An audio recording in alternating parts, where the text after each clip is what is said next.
নিমন্ত্রণ করছে আমাদের পূজাটা দেখতে আসে। খুবই ভালো লাগছে। প্রত্যেক বছরই আমাদের এখানে পূজা হয়, আমরা খুব বড় করে পূজাটা করি, কিন্তু এবার আমাদের পরিস্থিতির জন্য আমাদের ছোট করে পূজা করা হয়েছে।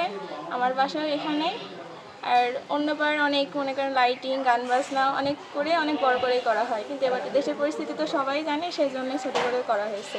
এখানে আমাদের 5 দিনব্যাপী পূজা হয়। আজকে আমাদের সপ্তমী পূজা, সেই উপলক্ষে পূজা হচ্ছে। আর সামনে অষ্টমী, নবমী, দশমী আছে 3 দিন। সেই 3 দিনও কালকে সবথেকে বেশি বড় করে পূজা হয় অষ্টমীর দিন। ওই দিন গ্রামের সবাই উপোস থাকে, গ্রামের সবাই মিলে আমরা পূজাটা করি।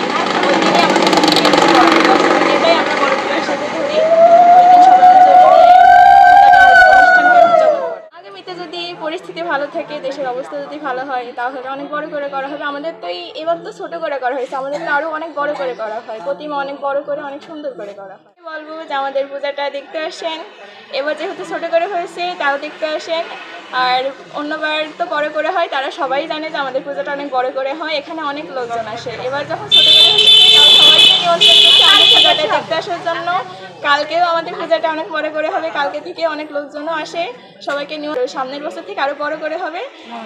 সবার কাছে আমরা আশা করছি সেই প্রার্থনাটাই করেন আমরা যেন আরও বড় করে পূজাটা করতে পারি।